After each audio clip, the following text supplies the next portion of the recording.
بسم اللہ الرحمن الرحیم بسم اللہ الرحمن الرحیم۔ السلام علیکم ورحمۃ اللہ وبرکاتہ۔ بات کریں گے جمعۃ المبارک کے دن میں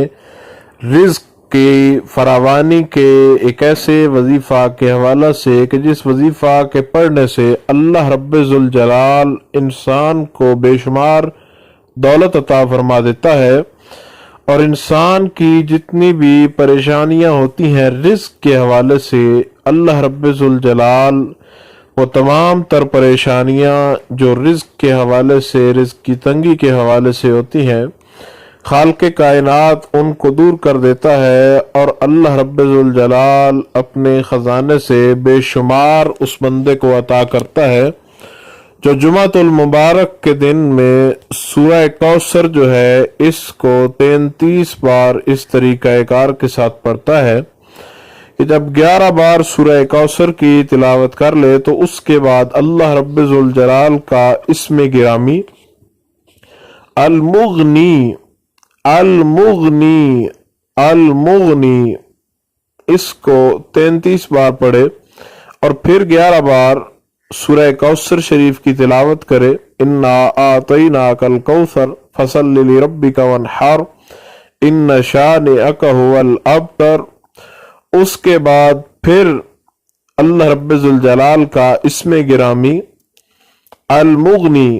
المغنی المغنی اس کو 33 بار پڑھے، اور پھر 11 بار سورہ کوثر، اور آخر میں اللہ رب ذوالجلال کا اسم گرامی جو ہے اس کو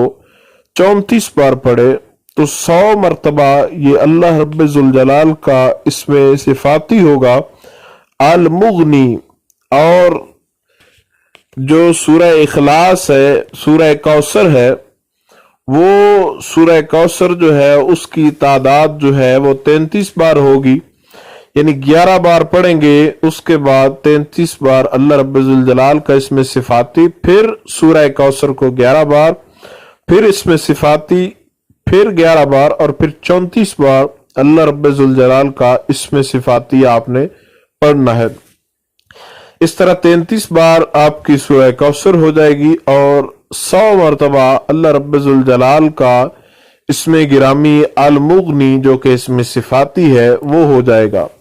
تو انشاءاللہ تعالی جو بھی جمعۃ المبارک کے دن اس وظیفہ کو کرتا ہے، اللہ تعالی اس بندے کے گھر سے کبھی دولت کو، رزق کو ختم نہیں کرتا، اور مزید بے شمار عطا فرماتا ہے۔ اللہ تعالی آپ کی پریشانیوں کو دور فرمائے۔ خدا حافظ۔